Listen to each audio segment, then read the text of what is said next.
안녕하세요. 한류 소식과 해외 반응을 소개하는 정치클래스TV입니다.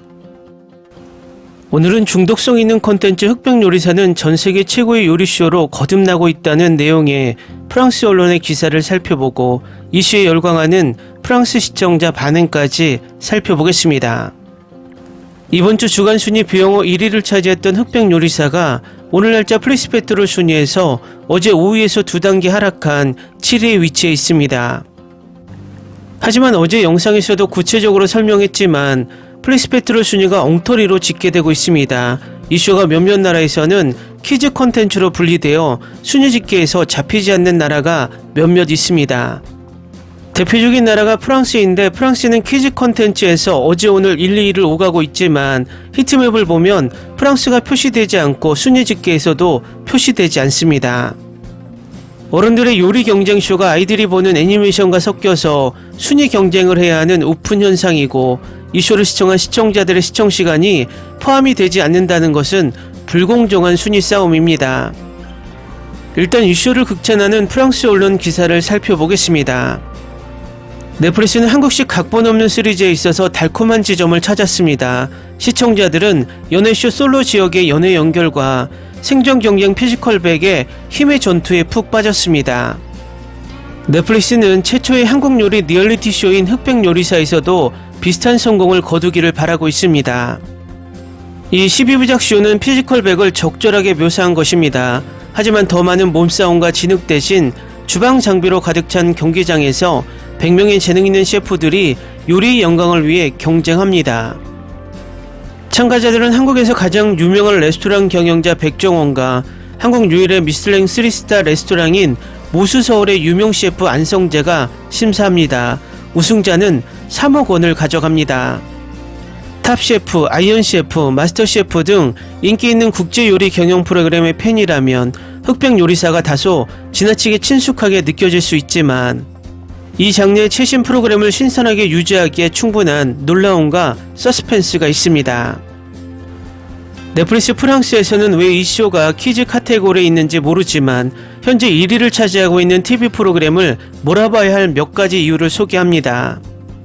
제목에서 알 수 있듯이 흑백요리사는 두 계층 간의 대결을 전제로 하며 이는 많은 K드라마에서 인기 있는 주제입니다. 수상 경력이 있는 셰프와 이름 없는 무명 요리사 간의 경쟁입니다. 처음부터 80명의 흑수저는 전략적으로 연단에 배치된 엘리트 20명의 백수저에 의해 문자 그대로 무시당합니다.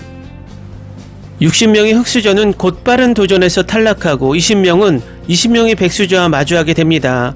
백수저들의 평판에 걸려있기 때문에 시청하기 즐거운 형식입니다.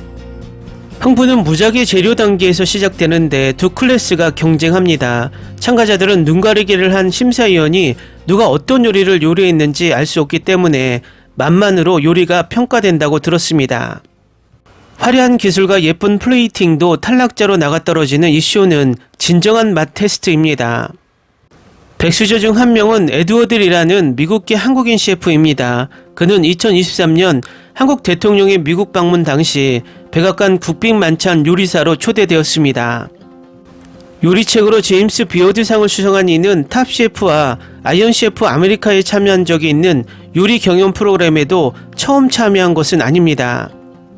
하지만 베테랑 요리사는 흑수저 경쟁자와 경쟁할 때 긴장했습니다. 그 이유는 그들이 한국 가정에서 익숙한 오래되고 발효된 김치인 묵은지를 재료로 선택했기 때문입니다.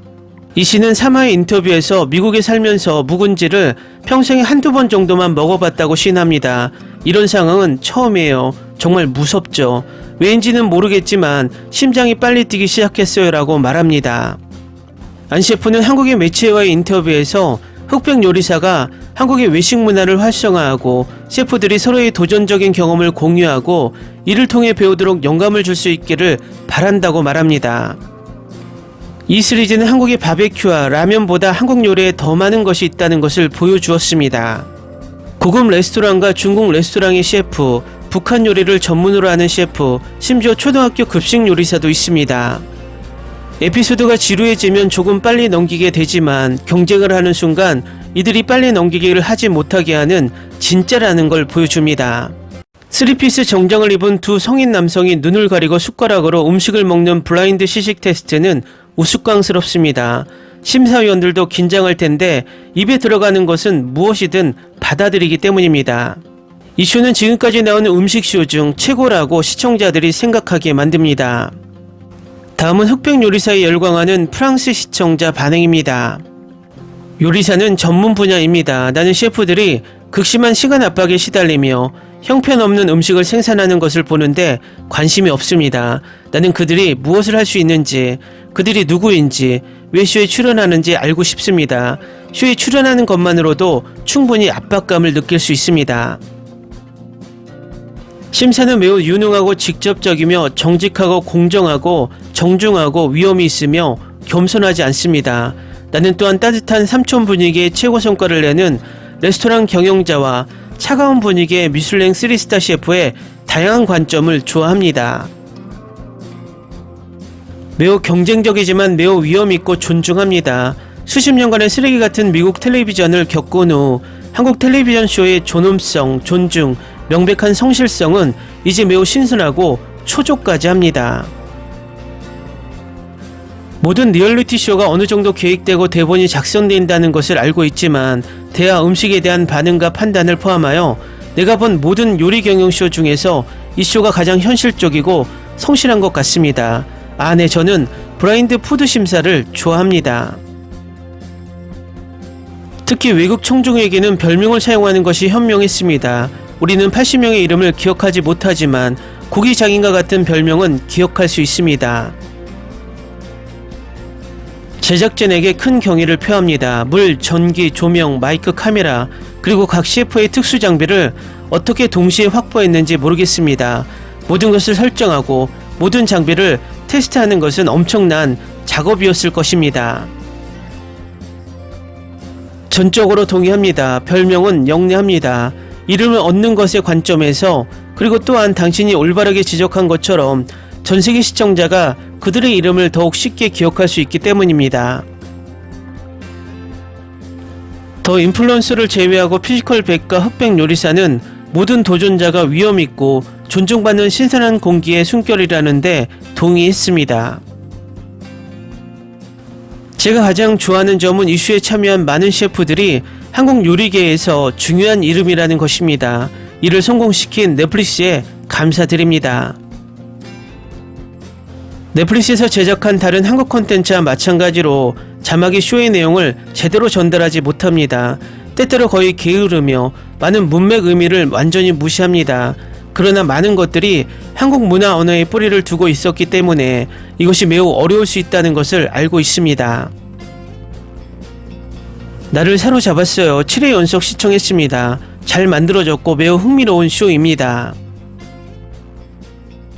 정말 마음에 들었어요. 너무 몰입감 있고 재미있게 볼 수 있어요. 출연진 스케일 압도적, 형식, 신선함, 몰입감이 최고입니다. 저는 이전에 한국 요리 프로그램을 많이 봤기 때문에 이 프로그램에 대한 기대가 크지 않았습니다. 하지만 제 기대 이상이었습니다. 보기 시작하자마자 멈출 수가 없었습니다. 한 번에 6화까지 봤습니다. TV를 꺼야 했던 유일한 이유는 다음날 아침 제 업무 일정 때문이었습니다. 오마이갓, 정말 좋은 프로그램이에요.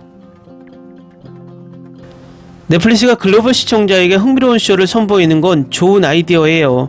이런 종류의 쇼와 이전 쇼, 인플루언서와 같은 다른 장르의 쇼를 접하는 건 흔치 않은 일이에요. 정말 재밌어요. 피지컬 백과 같은 넷플릭스 쇼를 또 보고 싶어졌어요. 이 쇼는 비영어 쇼 부문에서 넷플릭스의 엄마 친구 아들을 누르고 1위를 차지했습니다. 다양한 쇼와 눈물겨운 로맨틱 코미디 드라마의 폭넓은 매력을 고려하면 이해할 만합니다.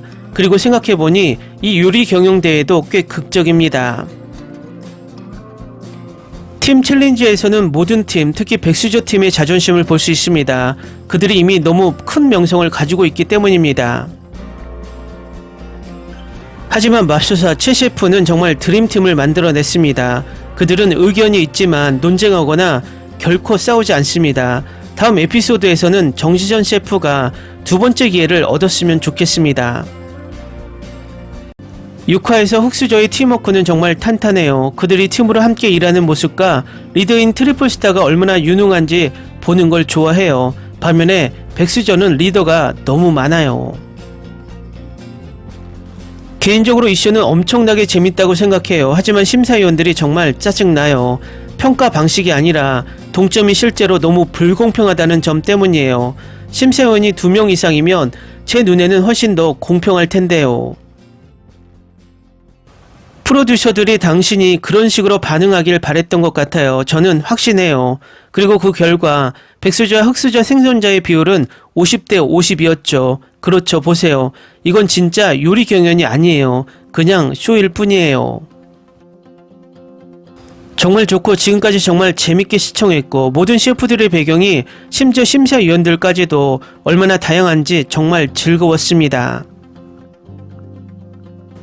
피지컬 벽을 볼 때와 마찬가지로 빠져든 것 같은데요. 이번에는 음식을 주제로 합니다. 완전 브라인드 심사를 한다는 아이디어도 훌륭했고 2명의 심사위원 셰프가 요리에 대한 논쟁을 하는 것을 보는 것도 재밌습니다. 이 시리즈가 방금 시작되었다는 건 알지만 시즌2 촬영을 바로 시작했으면 좋겠어요. 정말 중독성 있어요. 쇼 전체에 걸쳐 실수는 거의 없었고 기억에 남는 끔찍한 요리나 큰 실패는 없었습니다. 보통 이런 종류의 쇼에서는 이 시점쯤 되면 누군가가 엄청나게 실수를 하기 마련인데 그저 디테일과 재능의 수준을 보여주는 것일 뿐입니다. 저는 차분하고 지적인 태도가 백수저 팀에 우위를 제공했다고 생각하지만 두 요리는 거의 막상막하였습니다. 댓글 반응 잘 보셨나요? 은근 프랑스도 요리 자부심을 가지고 있는 나라이고 요리에 관심이 많기 때문에 유럽에서 시종 요리 가장 많이 나와야 된다고 보는 것이 타당한 추론입니다.